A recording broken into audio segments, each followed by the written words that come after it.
श्रीमद्भगवद्गीता अथ पंचदशो अध्यायः। श्रीभगवानुवाच ऊर्ध्वमूलमधःशाखा मस्वत्थम् प्राहुरव्ययम् छन्दांसि यस्य पर्णानि यस्तम् वेद स वेदवित् अधश्चोर्ध्वम् प्रसृतास्तस्य शाखा गुणप्रवृद्धा विषयप्रवालाः अधश्च मूलान्यनुसन्ततानि कर्मानुबन्धीनि मनुष्यलोके न रूपमस्येह तथोपलभ्यते नान्तो न चादिर्न च सम्प्रतिष्ठा अश्वत्थमेनं सुविरूढमूलम्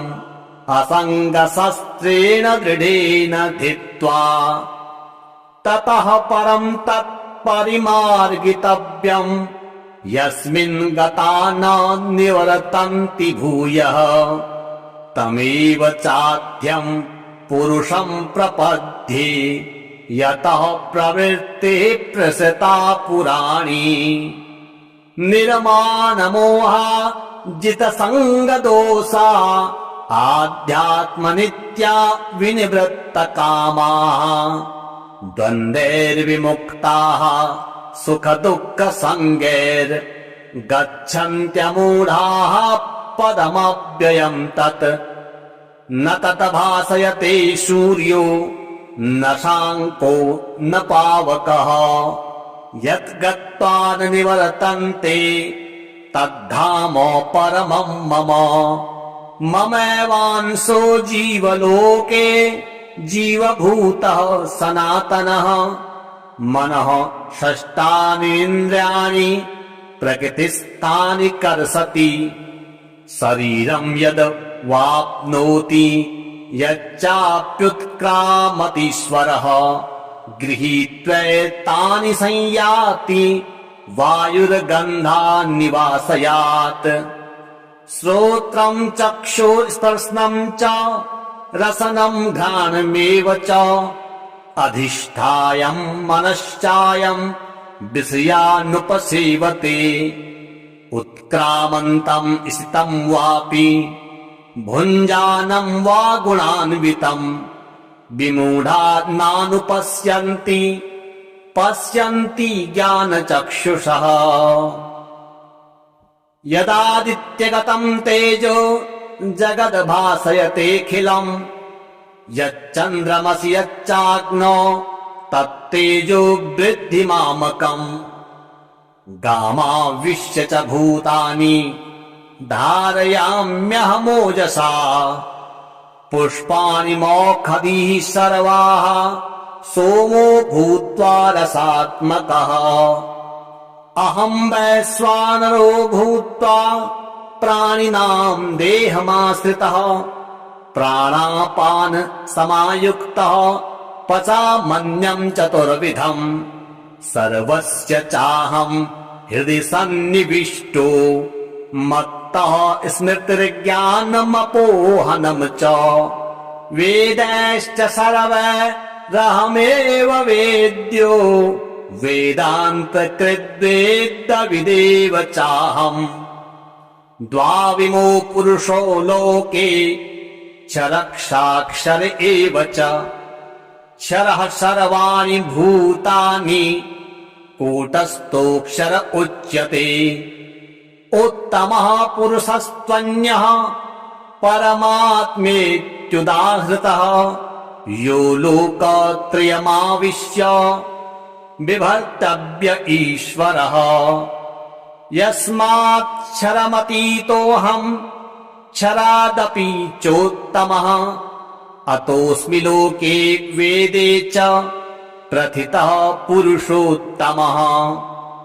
यो मामेव सम्मूढो जानाति पुरुषोत्तमम्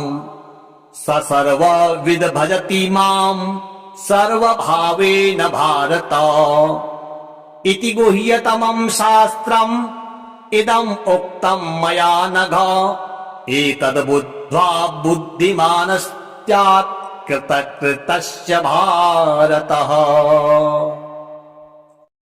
श्रीमद्भगवद्गीता अथ पंचदशो अध्यायः। श्रीभगवानुवाच ऊर्ध्वमूलमधः शाखा मस्वत्थम् प्राहुरव्ययम् छन्दांसि यस्य पर्णानि यस्तम् वेद स वेदवित् अधश्चोर्ध्वम् प्रसृतास्तस्य शाखा गुणः प्रवृद्धा विषय प्रवालाः अधश्च मूलान्यनुसन्ततानि कर्मानुबन्धीनि मनुष्यलोके न रूपमस्येह तथोपलभ्यते नान्तो न चादिर्न च सम्प्रतिष्ठा अश्वत्थमेनं सुविरूढमूलम् असङ्गशस्त्रेण दृढेन धित्वा ततः परम् तत्परिमार्गितव्यम् यस्मिन् गता न निवर्तन्ति भूयः तमेव चाद्यम् पुरुषम् प्रपद्ये यतः प्रवृत्तिः प्रसृता पुराणी निर्मानमोहा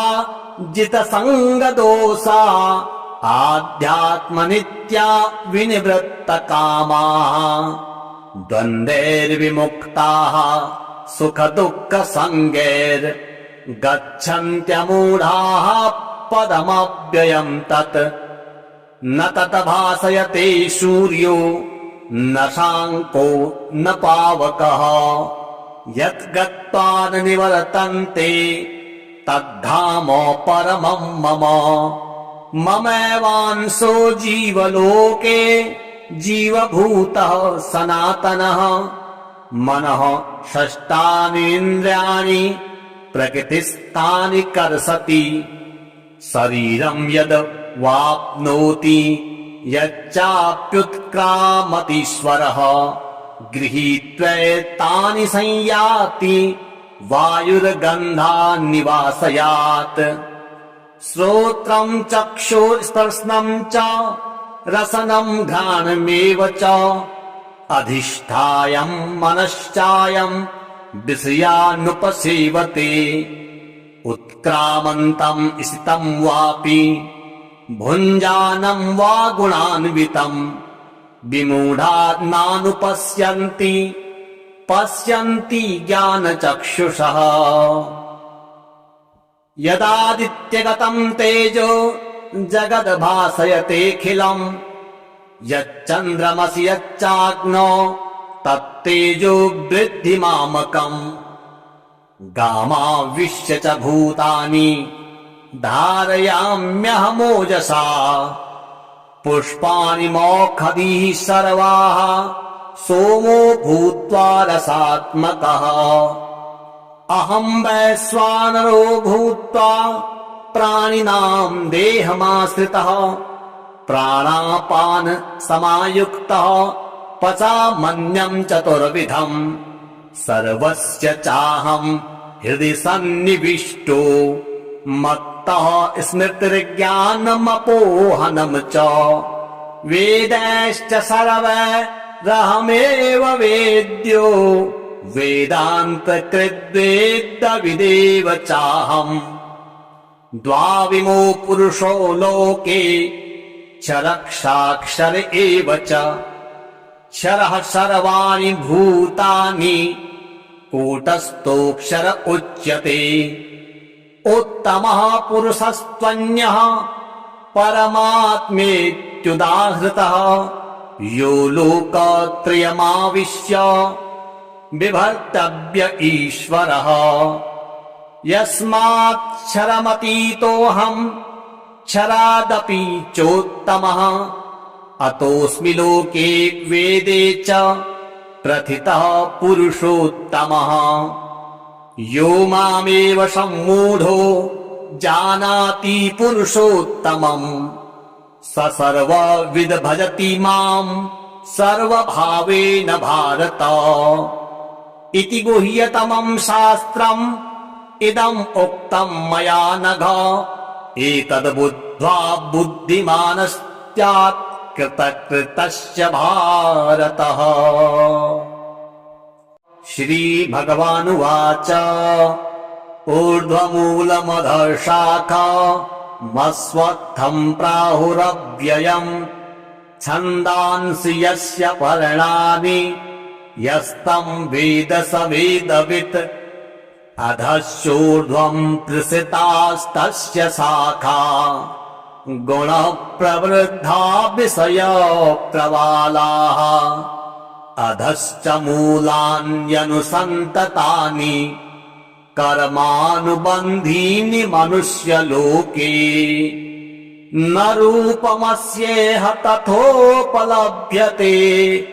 नान्तो न चादिर्न च सम्प्रतिष्ठा अश्वत्थमेनं सुविरूढमूलम् असङ्गशस्त्रेण दृढेन धित्वा ततः परम् तत्परिमार्गितव्यम् यस्मिन् गता न निवर्तन्ति भूयः तमेव चाद्यम् पुरुषम् प्रपद्ये यतः प्रवृत्ते प्रसृता पुराणी निर्माणमोहा जितसङ्गदोषा आध्यात्मनित्या विनिवृत्तकामाः द्वन्द्वैर्विमुक्ताः सुखदुःखसङ्गैर्गच्छन्त्यमूढाः पदमव्ययम् तत् न तत् भासयते सूर्यो न शाङ्को न पावकः यत् गत्वा न निवर्तन्ते तद्धाम परमम् मम ममैवांशो जीवलोके जीवभूतः सनातनः मनः षष्ठानीन्द्रियाणि प्रकृतिस्थानि कर्षति शरीरम् यद् वाप्नोति यच्चाप्युत्क्रामतीश्वरः गृहीत्वैतानि संयाति वायुर्गन्धान् निवासयात् श्रोत्रम् चक्षुस्पर्शनम् च रसनम् घ्राणमेव च अधिष्ठायम् मनश्चायम् विषयानुपसेवते उत्क्रामन्तम् स्थितम् वापि भुञ्जानम् वा गुणान्वितम् विमूढा नानुपश्यन्ति पश्यन्ति ज्ञानचक्षुषः यदादित्यगतम् तेजो जगद्भासयतेऽखिलम् यच्चन्द्रमसि यच्चाग्नो तत्तेजो वृद्धिमामकम् गामाविश्य च भूतानि धारयाम्यहमोजसा पुष्पाणि मोक्षधीः सर्वाः सोमो भूत्वा रसात्मकः अहम् वैश्वानरो भूत्वा प्राणिनाम् देहमाश्रितः प्राणापान समायुक्तः पचामन्यम् चतुर्विधम् सर्वस्य चाहम् हृदि सन्निविष्टो मत्तः स्मृतिर्ज्ञानमपोहनम् च वेदैश्च सर्वैरहमेव वेद्यो वेदान्तकृद्वेद्यविदेव चाहम् द्वाविमो पुरुषो लोके क्षरक्षाक्षर एव च क्षरः सर्वाणि भूतानि कूटस्थोऽक्षर उच्यते उत्तमः पुरुषस्त्वन्यः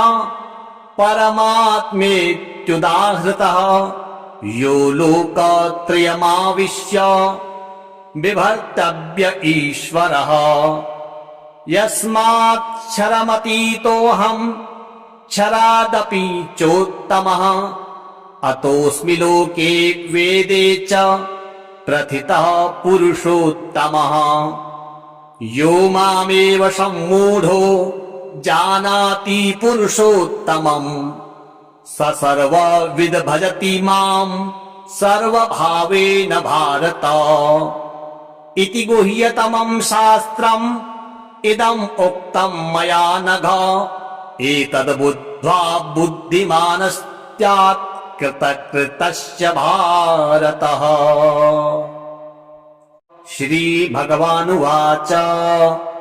ऊर्ध्वमूलमधःशाखा मस्वत्थम् प्राहुरव्ययम् छन्दांसि यस्य पर्णानि यस्तम् वेद स वेदवित्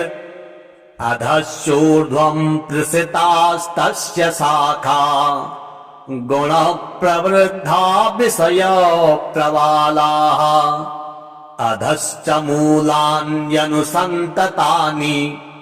कर्मानुबन्धीनि मनुष्यलोके न रूपमस्येह तथोपलभ्यते नान्तो न चादिर्न च सम्प्रतिष्ठा अस्वत्थमेनम् सुविरूढमूलम् असङ्गशस्त्रेण दृढेन धित्वा ततः परम् तत्परिमार्गितव्यम् यस्मिन् गता न निवर्तन्ति भूयः तमेव चाद्यम् पुरुषम् प्रपद्ये यतः प्रवृत्तिः प्रसृता पुराणी निर्मानमोहा जितसङ्गदोषा आध्यात्मनित्या विनिवृत्तकामाः द्वन्द्वैर्विमुक्ताः सुखदुःखसङ्गैर्गच्छन्त्यमूढाः पदमव्ययम् तत् न तत् भासयते सूर्यो न शाङ्को न पावकः यत् गत्वा न निवर्तन्ते तद्धाम परमम् मम ममैवांशो जीवलोके जीवभूतः सनातनः मनः षष्ठानीन्द्रियाणि प्रकृतिस्थानि कर्षति शरीरम् यद् वाप्नोति यच्चाप्युत्क्रामतीश्वरः गृहीत्वैतानि संयाति वायुर्गन्धान् निवासयात् श्रोत्रम् चक्षुस्पर्शनम् च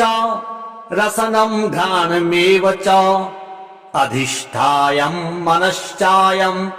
विषयानुपसेवते उत्क्रामन्तम् स्थितम् वापि भुञ्जानम् वा गुणान्वितम् विमूढा नानुपश्यन्ति पश्यन्ति ज्ञानचक्षुषः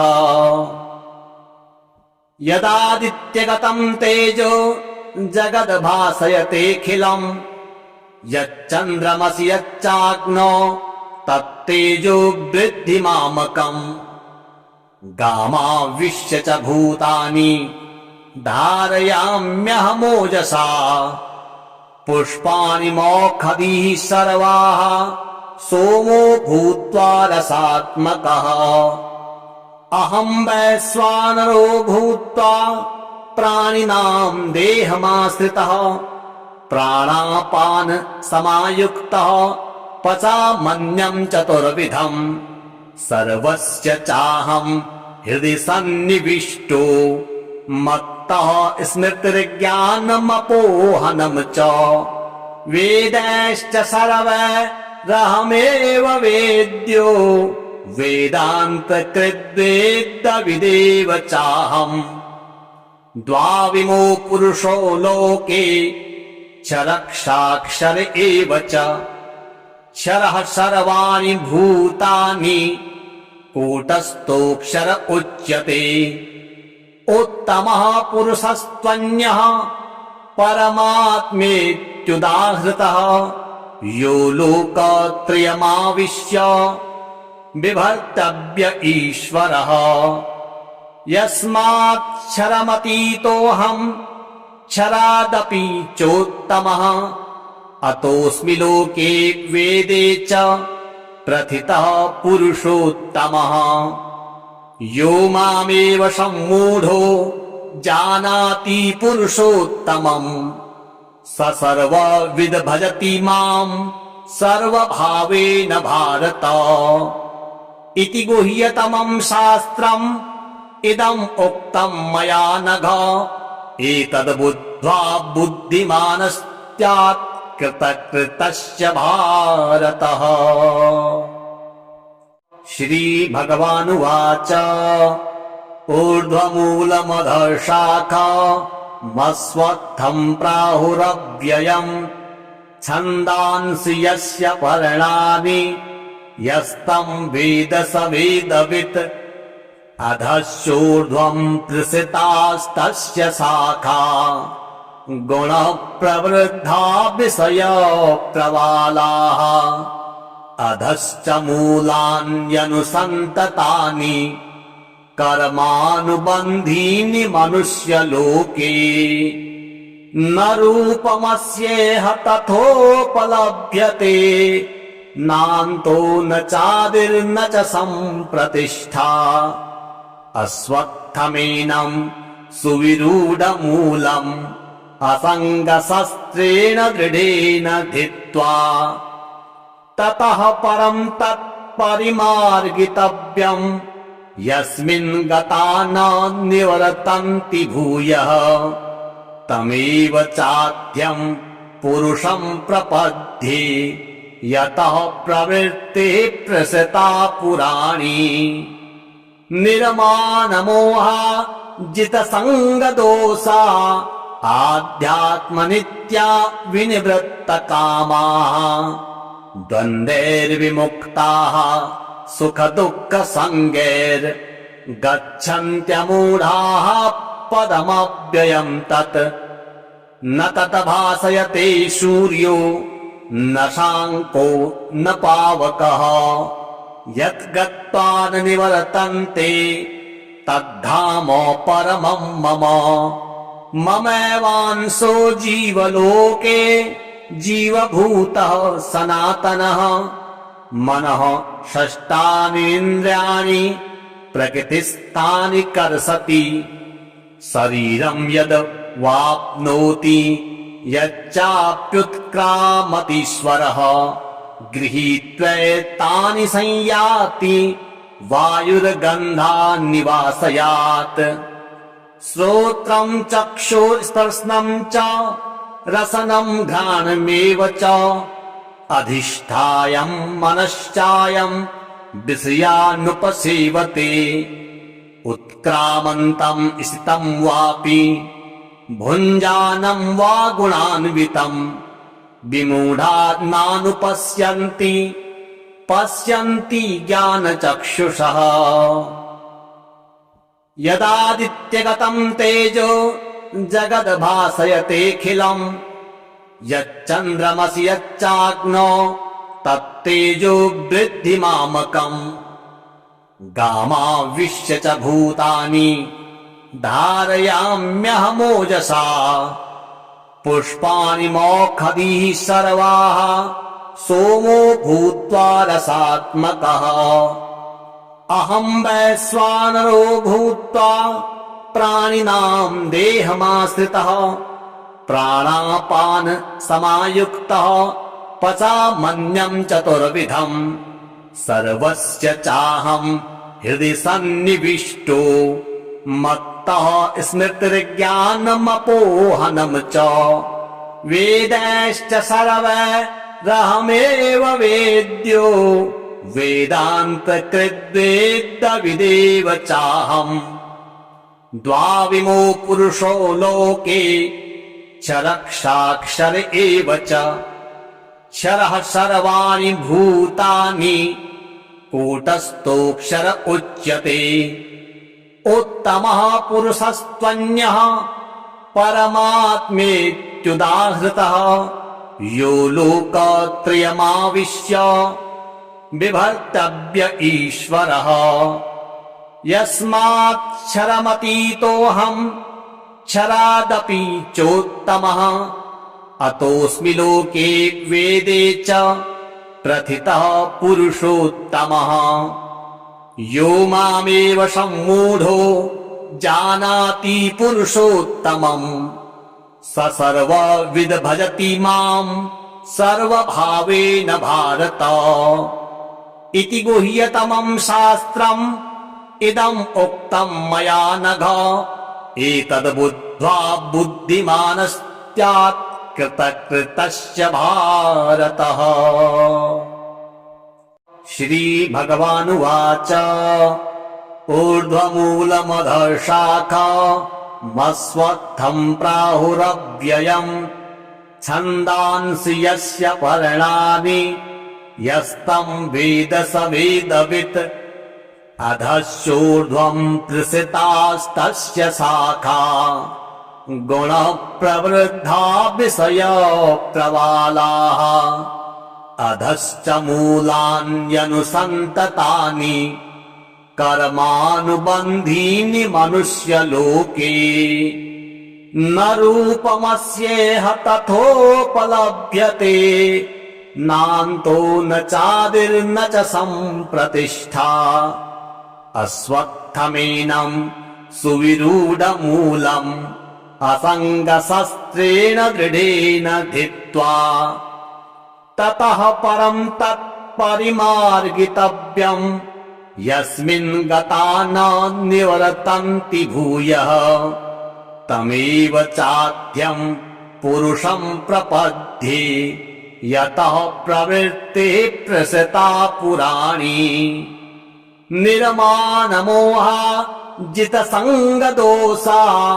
आध्यात्मनित्या विनिवृत्तकामाः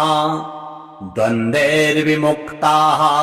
सुखदुःखसङ्गैर्गच्छन्त्यमूढाः पदमव्ययम् तत् न तत् भासयते सूर्यो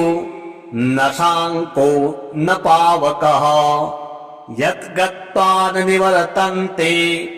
तद्धाम परमम् मम ममैवांशो जीवलोके जीवभूतः सनातनः मनः षष्ठानीन्द्रियाणि प्रकृतिस्थानि कर्षति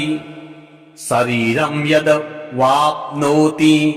यच्चाप्युत्क्रामतीश्वरः गृहीत्वैतानि संयाति वायुर्गन्धान् निवासयात् श्रोत्रं चक्षुस्पर्शनं च रसनं घ्राणमेव च अधिष्ठायं मनश्चायं विषयानुपसेवते उत्क्रामन्तं स्थितं वापि भुञ्जानं वा गुणान्वितं विमूढा नानुपश्यन्ति पश्यन्ति ज्ञानचक्षुषः यदादित्यगतं तेजो जगद्भासयतेऽखिलम् यच्चन्द्रमसि यच्चाग्नौ तत्तेजो वृद्धिमामकम् गामाविश्य च भूतानि धारयाम्यहमोजसा पुष्पाणि मौखधीः सर्वाः सोमो भूत्वा रसात्मकः अहं वैश्वानरो भूत्वा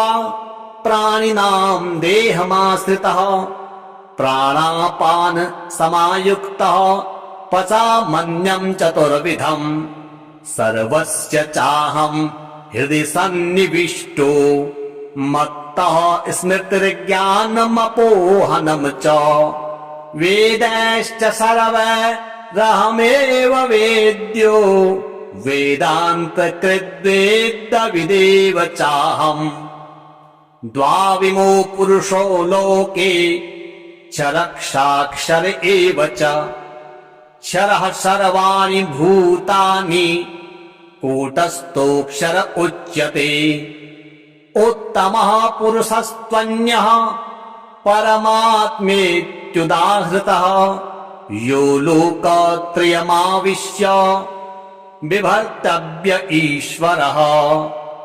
यस्माक्षरमतीतोऽहम् क्षरादपि चोत्तमः अतोऽस्मि लोके वेदे च प्रथितः पुरुषोत्तमः यो मामेव सम्मूढो जानाति पुरुषोत्तमम् स सर्वविद् भजति माम् सर्वभावेन भारत इति गुह्यतमम् शास्त्रम् इदम् उक्तम् मया नघ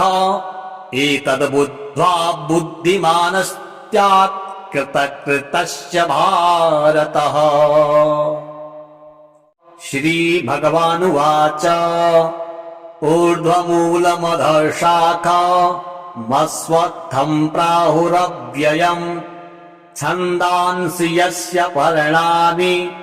यस्तम् वेद स वेदवित्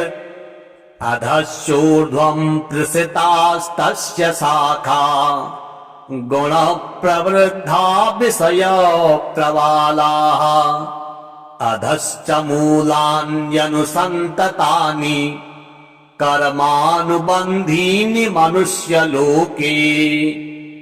न रूपमस्येह तथोपलभ्यते नान्तो न चादिर्न च सम्प्रतिष्ठा अश्वत्थमेनं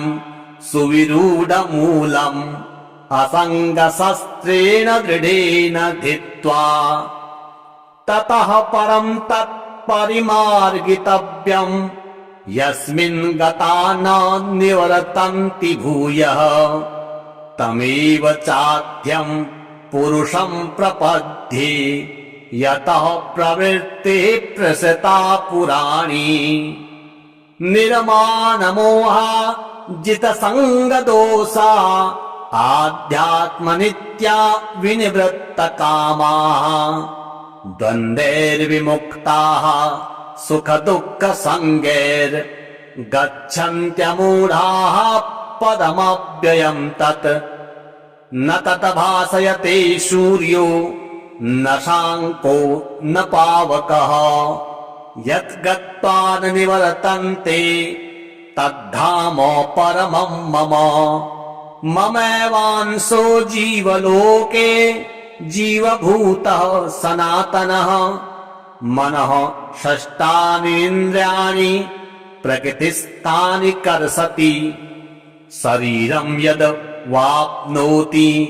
यच्चाप्युत्क्रामतीश्वरः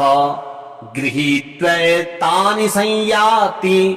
वायुर्गन्धान्निवासयात् श्रोत्रं चक्षुस्पर्शनं च रसनं घ्राणमेव च अधिष्ठायं मनश्चायं विषयानुपसेवते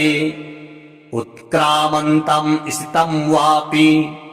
भुञ्जानं वा गुणान्वितं विमूढा नानुपश्यन्ति पश्यन्ति ज्ञानचक्षुषः यदादित्यगतं तेजो जगद्भासयतेऽखिलम् यच्चन्द्रमसि यच्चाग्नो तत्तेजो वृद्धिमामकम् गामाविश्य च भूतानि धारयाम्यहमोजसा पुष्पाणि मौखधीः सर्वाः सोमो भूत्वा रसात्मकः अहं वैश्वानरो भूत्वा प्राणिनां देहमाश्रितः प्राणापान समायुक्तः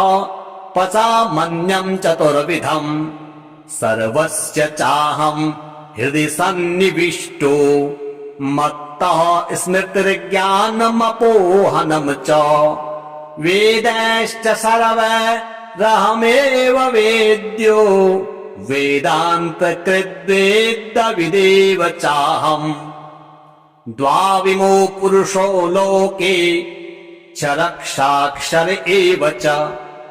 क्षरः सर्वाणि भूतानि कूटस्थोऽक्षर उच्यते उत्तमः पुरुषस्त्वन्यः परमात्मेत्युदाहृतः यो लोकत्रयमाविश्य बिभर्तव्य ईश्वरः यस्माक्षरमतीतोऽहम् क्षरादपि चोत्तमः अतोऽस्मि लोके वेदे च प्रथितः पुरुषोत्तमः यो मामेव सम्मूढो जानाति पुरुषोत्तमम् स सर्वविद् भजति माम् सर्वभावेन भारत इति गुह्यतमम् शास्त्रम् इदम् उक्तम् मया नघ एतद् बुद्ध्वा बुद्धिमानस्त्यात् कृतकृतस्य भारतः। श्रीभगवानुवाच ऊर्ध्वमूलमधःशाखा मस्वत्थम् प्राहुरव्ययम् छन्दांसि यस्य पर्णानि यस्तम् वेद स वेदवित् अधश्चोर्ध्वम् प्रसृतास्तस्य शाखा गुणः प्रवृद्धा विषय प्रवालाः अधश्च मूलान्यनुसन्ततानि कर्मानुबन्धीनि मनुष्यलोके न रूपमस्येह तथोपलभ्यते नान्तो न चादिर्न च सम्प्रतिष्ठा अस्वत्थमेनं सुविरूढमूलम् असङ्गशस्त्रेण दृढेन धित्वा ततः परम् तत्परिमार्गितव्यम् यस्मिन् गता न निवर्तन्ति भूयः तमेव चाद्यम् पुरुषम् प्रपद्ये यतः प्रवृत्तिः प्रसृता पुराणी निर्माणमोहा जितसङ्गदोषा आध्यात्मनित्या विनिवृत्तकामाः द्वन्द्वैर्विमुक्ताः सुखदुःखसङ्गैर्गच्छन्त्यमूढाः पदमव्ययम् तत् न तत् भासयते सूर्यो न शाङ्को न पावकः यत् गत्वा न निवर्तन्ते तद्धाम परमम् मम ममैवांशो जीवलोके जीवभूतः सनातनः मनः षष्ठानीन्द्रियाणि प्रकृतिस्थानि कर्षति शरीरम् यद् वाप्नोति यच्चाप्युत्क्रामतीश्वरः गृहीत्वैतानि संयाति वायुर्गन्धान् निवासयात् श्रोत्रम् चक्षुस्पर्शनम् च रसनम् घ्राणमेव च अधिष्ठायम् मनश्चायम् विषयानुपसेवते उत्क्रामन्तम् स्थितम् वापि भुञ्जानम् वा गुणान्वितम् विमूढा नानुपश्यन्ति पश्यन्ति ज्ञानचक्षुषः यदादित्यगतम् तेजो जगद्भासयतेऽखिलम् यच्चन्द्रमसि यच्चाग्नो तत्तेजो वृद्धिमामकम् गामाविश्य च भूतानि धारयाम्यहमोजसा पुष्पाणि मौखधीः सर्वाः सोमो भूत्वा रसात्मकः अहम् वैश्वानरो भूत्वा प्राणिनाम् देहमाश्रितः प्राणापान समायुक्तः पचामन्यम् चतुर्विधम् सर्वस्य चाहम् हृदि सन्निविष्टो मत्तः स्मृतिर्ज्ञानमपोहनम् च वेदैश्च सर्वैरहमेव वेद्यो वेदान्तकृद्वेद्यविदेव चाहम् द्वाविमो पुरुषो लोके क्षरक्षाक्षर एव च क्षरः सर्वाणि भूतानि कूटस्थोऽक्षर उच्यते उत्तमः पुरुषस्त्वन्यः परमात्मेत्युदाहृतः यो लोकत्रयमाविश्य बिभर्तव्य ईश्वरः यस्माक्षरमतीतोऽहम् क्षरादपि चोत्तमः अतोऽस्मि लोके वेदे च प्रथितः पुरुषोत्तमः यो मामेव सम्मूढो जानाति पुरुषोत्तमम् स सर्वविद् भजति माम् सर्वभावेन भारत इति गुह्यतमम् शास्त्रम् इदम् उक्तम् मया नघ एतद् बुद्ध्वा बुद्धिमानस्त्यात् कृतकृतस्य भारतः। श्रीभगवानुवाच ऊर्ध्वमूलमधःशाखा मस्वत्थम् प्राहुरव्ययम् छन्दांसि यस्य पर्णानि यस्तम् वेद स वेदवित् अधश्चोर्ध्वम् प्रसृतास्तस्य शाखा गुणप्रवृद्धा विषयप्रवालाः अधश्च मूलान्यनुसन्ततानि कर्मानुबन्धीनि मनुष्यलोके न रूपमस्येह तथोपलभ्यते नान्तो न चादिर्न च सम्प्रतिष्ठा अस्वत्थमेनम् सुविरूढमूलम् असङ्गशस्त्रेण दृढेन धित्वा ततः परम् तत्परिमार्गितव्यम् यस्मिन् गता न निवर्तन्ति भूयः तमेव चाद्यम् पुरुषम् प्रपद्ये यतः प्रवृत्ते प्रसृता पुराणी निर्मानमोहा जितसङ्गदोषा आध्यात्मनित्या विनिवृत्तकामाः द्वन्द्वैर्विमुक्ताः सुखदुःखसङ्गैर्गच्छन्त्यमूढाः पदमव्ययम् तत् न तत् भासयते सूर्यो न शाङ्को न पावकः यत् गत्वा न निवर्तन्ते तद्धाम परमम् मम ममैवांशो जीवलोके जीवभूतः सनातनः मनः षष्ठानीन्द्रियाणि प्रकृतिस्थानि कर्षति शरीरम् यद् वाप्नोति यच्चाप्युत्क्रामतीश्वरः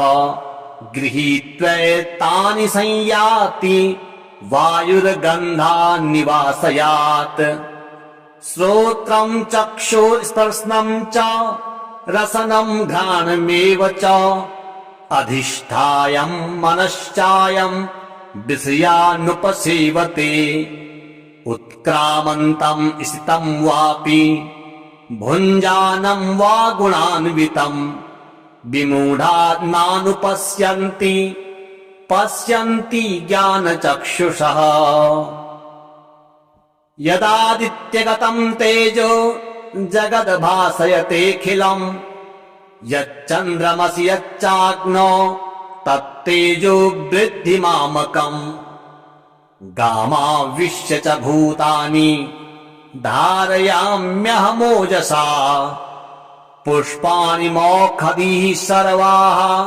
सोमो भूत्वा रसात्मकः अहम् वैश्वानरो भूत्वा प्राणिनाम् देहमाश्रितः प्राणापान समायुक्तः पचामन्यम् चतुर्विधम् सर्वस्य चाहम् हृदि सन्निविष्टो मत्तः स्मृतिर्ज्ञानमपोहनम् च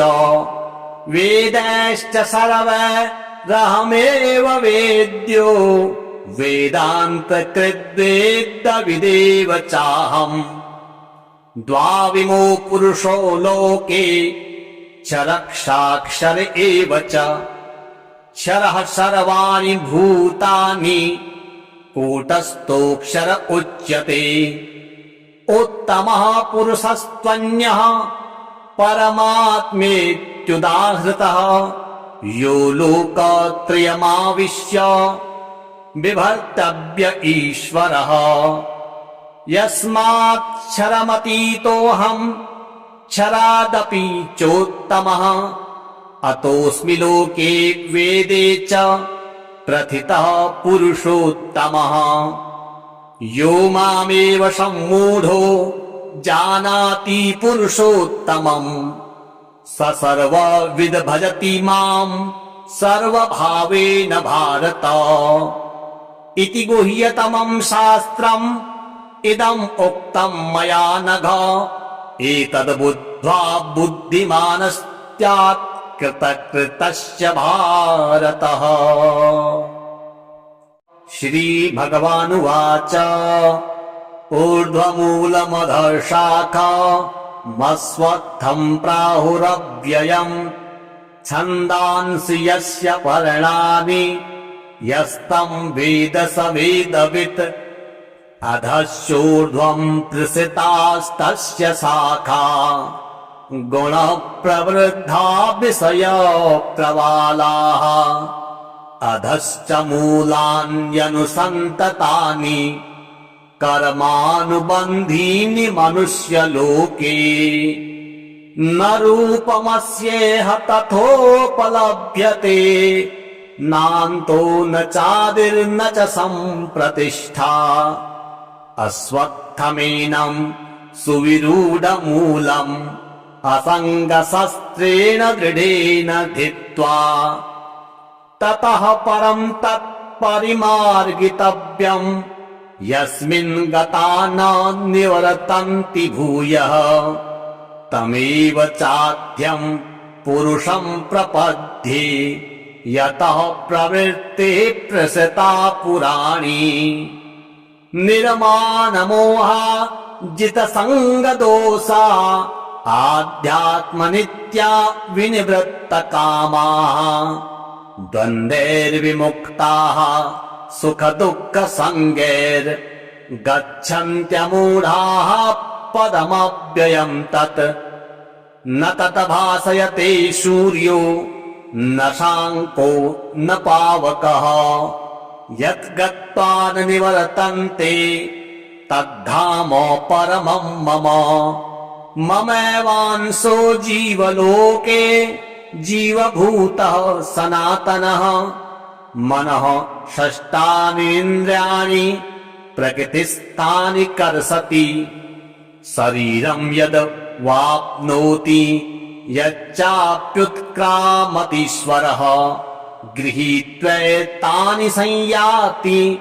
वायुर्गन्धान् निवासयात् श्रोत्रम् चक्षुस्पर्शनम् च रसनम् घ्राणमेव च अधिष्ठायम् मनश्चायम् विषयानुपसेवते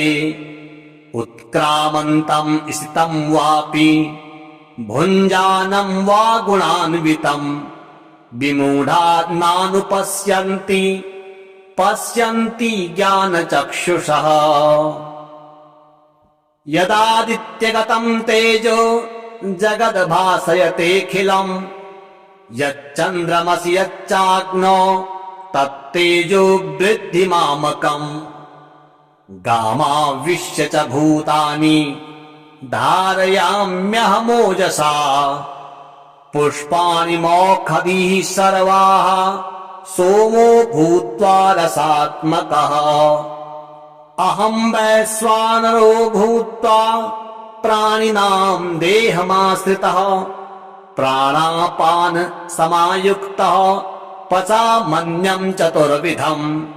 सर्वस्य चाहम् हृदि सन्निविष्टो मत्तः स्मृतिर्ज्ञानमपोहनम् च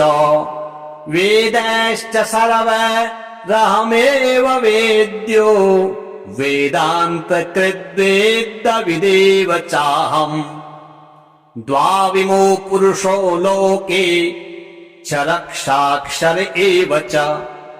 क्षरः सर्वाणि भूतानि कूटस्थोऽक्षर उच्यते उत्तमः पुरुषस्त्वन्यः परमात्मेत्युदाहृतः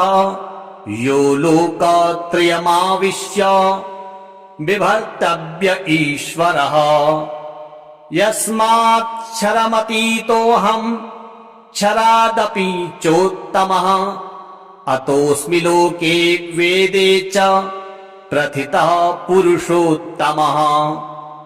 यो मामेव सम्मूढो जानाति पुरुषोत्तमम् स सर्वविद् भजति माम् सर्वभावेन भारत इति गुह्यतमम् शास्त्रम् इदम् उक्तम् मया नघ एतद् बुद्ध्वा बुद्धिमानस्त्यात् कृतकृतश्च भारतः। श्रीभगवानुवाच ऊर्ध्वमूलमधःशाखा मस्वत्थम् प्राहुरव्ययम् छन्दांसि यस्य पर्णानि यस्तम् वेद स वेदवित् अधश्चोर्ध्वम् प्रसृतास्तस्य शाखा गुणप्रवृद्धा विषयप्रवालाः अधश्च मूलान्यनुसन्ततानि कर्मानुबन्धीनि मनुष्यलोके न रूपमस्येह तथोपलभ्यते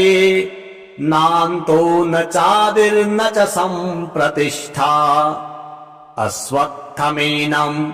सुविरूढमूलम् असङ्गशस्त्रेण दृढेन धित्वा ततः परम् तत्परिमार्गितव्यम् यस्मिन् गता न निवर्तन्ति भूयः तमेव चाद्यम् पुरुषम् प्रपद्ये यतः प्रवृत्तिः प्रसृता पुराणी निर्माणमोहा जितसङ्गदोषा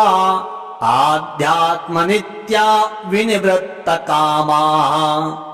द्वन्द्वैर्विमुक्ताः सुखदुःखसङ्गैर्गच्छन्त्यमूढाः पदमव्ययम् तत् न तत् भासयते सूर्यो न शाङ्को न पावकः यत् गत्वा न निवर्तन्ते तद्धाम परमम् मम ममैवांशो जीवलोके जीवभूतः सनातनः मनः षष्ठानीन्द्रियाणि प्रकृतिस्थानि कर्षति शरीरम् यद् वाप्नोति यच्चाप्युत्क्रामतीश्वरः गृहीत्वैतानि संयाति वायुर्गन्धान् निवासयात् श्रोत्रम् चक्षुस्पर्शनम् च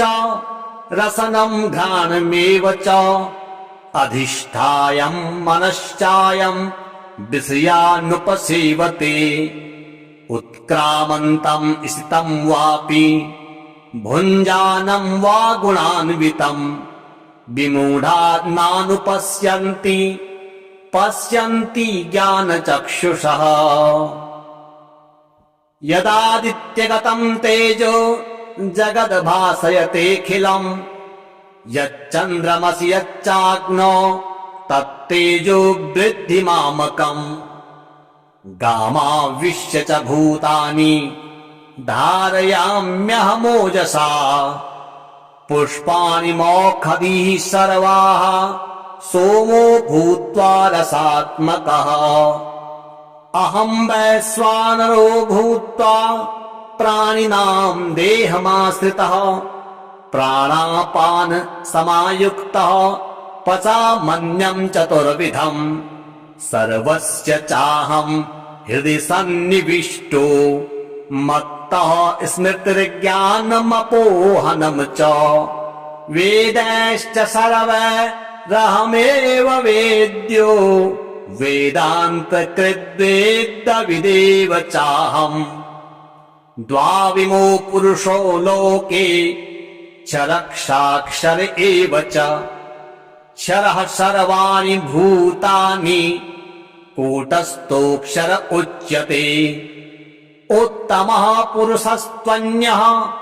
परमात्मेत्युदाहृतः यो लोकत्रयमाविश्य बिभर्तव्य ईश्वरः यस्माक्षरमतीतोऽहम् क्षरादपि चोत्तमः अतोऽस्मि लोके वेदे च प्रथितः पुरुषोत्तमः यो मामेव सम्मूढो जानाति पुरुषोत्तमम् स सर्वविद् भजति माम् सर्वभावेन भारत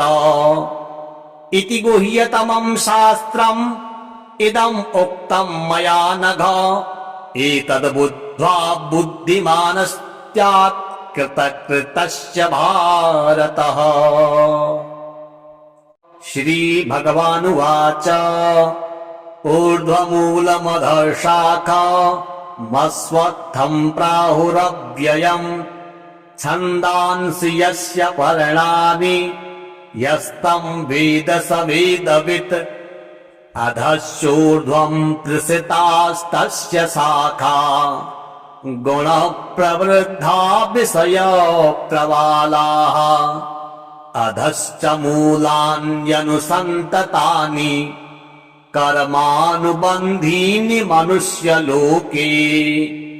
न रूपमस्येह तथोपलभ्यते नान्तो न चादिर्न च सम्प्रतिष्ठा अश्वत्थमेनं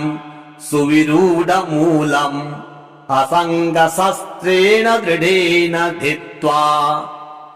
ततः परं तत्परिमार्गितव्यम् यस्मिन् गता न निवर्तन्ति भूयः तमेव चाद्यम् पुरुषं प्रपद्ये यतः प्रवृत्तिः प्रसृता पुराणी निर्मानमोहा जितसङ्गदोषा आध्यात्मनित्या विनिवृत्तकामाः द्वन्द्वैर्विमुक्ताः सुखदुःखसङ्गैर्गच्छन्त्यमूढाः पदमव्ययम् तत् न तत् भासयते सूर्यो न शाङ्को न पावकः यत् गत्वा न निवर्तन्ते तद्धाम परमम् मम ममैवांशो जीवलोके जीवभूतः सनातनः मनः षष्ठानीन्द्रियाणि प्रकृतिस्थानि कर्षति शरीरं यद् वाप्नोति यच्चाप्युत्क्रामतीश्वरः गृहीत्वैतानि संयाति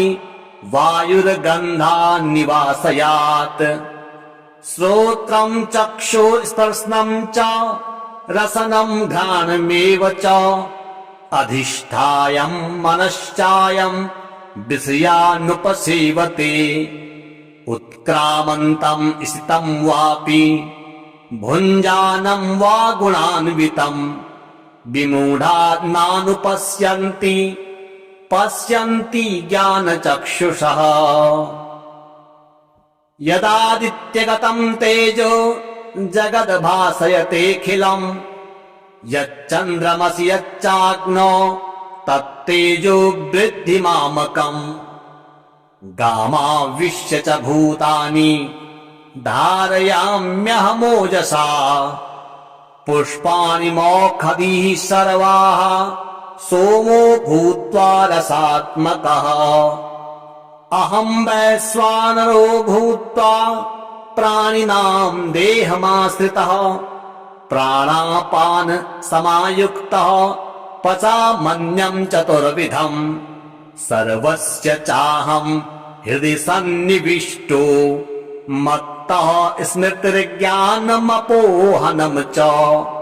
वेदैश्च सर्वैरहमेव वेद्यो वेदान्तकृद्वेदविदेव चाहम् द्वाविमो पुरुषो लोके क्षरक्षाक्षर एव च क्षरः सर्वाणि भूतानि कूटस्थोऽक्षर उच्यते उत्तमः पुरुषस्त्वन्यः परमात्मेत्युदाहृतः यो लोकत्रयमाविश्य बिभर्तव्य ईश्वरः यस्माक्षरमतीतोऽहम् क्षरादपि चोत्तमः अतोऽस्मि लोके वेदे च प्रथितः पुरुषोत्तमः यो मामेव सम्मूढो जानाति पुरुषोत्तमम् स सर्वविद् भजति माम् सर्वभावेन भारत इति गुह्यतमम् शास्त्रम् इदम् उक्तम् मया नघ एतद् बुद्ध्वा बुद्धिमानस्त्यात् कृतकृतस्य भारतः।